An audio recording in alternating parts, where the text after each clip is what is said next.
Okay, hey everybody. So I've got some updates and some feedback on some stuff that you've done. So I'll be glancing back and forth to my notes and to the camera. So please bear with me in that regard. And also, you may hear some noise in the background right out my window. There are people going by for tailgating for the Boise State football game this afternoon. So I'm trying to get a little bit more work done before I head to that. So anyway. I was looking back a couple weeks at the cycle of socialization, the 5 Faces of Oppression grids that you guys completed, and just wanted to compliment you on almost everybody did a really nice job on that. Everybody did some really useful work in it, but there were some people who just did, frankly, an incredible job. With really identifying different types of oppression from the readings that we were looking at. So nice job on that.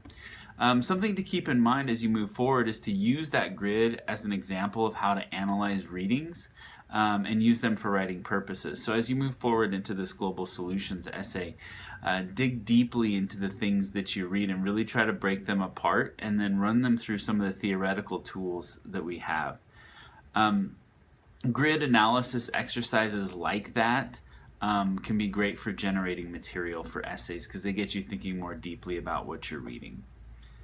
Also, there can be value in defining the terms and using them to apply to new projects, right? So some tips for the Global Solutions essay are to try to use some of the stuff that we've been writing about and thinking about throughout the full semester.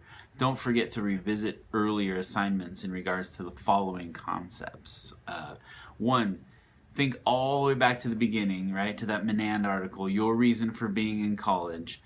Try to do at least one of the following things. Make your topic in the Global Solutions paper about something that you're interested in, and or make it work toward your understanding of your major, right? So if you can connect things to things that you're already studying in your other majors or things you're already interested in your life, the paper's going to be a lot more fun to do.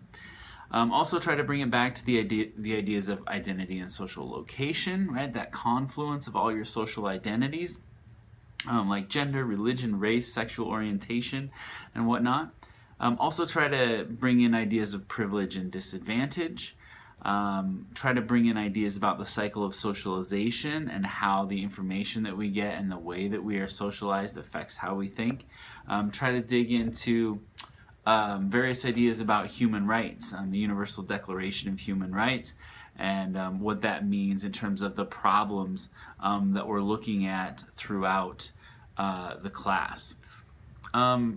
Also, of course, try to come back to the idea of displacement, but also understand that displacement doesn't have to be physical, right? It could refer to mental or psychological displacement or social displacement, like you're being pushed out of a social atmosphere or you're being pushed out of something because you have an invisible disability.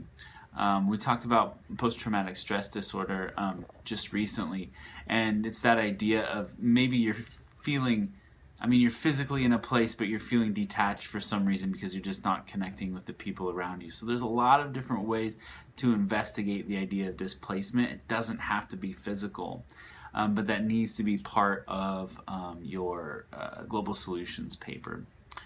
And something to think about too is that if you're really interested in a particular time, a particular place, and a particular event, focus on that and talk about that specific problem and see what solutions are available. Moving forward, I will be looking at the Code of Ethics analysis essays and grading those as soon as possible. The reflective essays, and also the reflective essays for the civic engagement project. So keep that in mind. You'll see more scores popping up and we'll start to get closer to the completion of the class. We're heading into week 12, so not a whole lot of time left, about a month, a little over a month. And my intentions with stretching some of the assignments out over the next couple of weeks or over weeks 11 and 12, and then later in weeks 13 and 14 you'll see that some things are stretched out a little bit. The idea is to give you flexibility in your schedule as we head forward into the final busy push of the semester. So Keep up the good work. If you feel like you're floundering, or if you feel like there's just a little too much to do, please contact me. We can figure some things out and strategize about how to get you back on track. So have a good week, and I look forward to seeing all of your work online.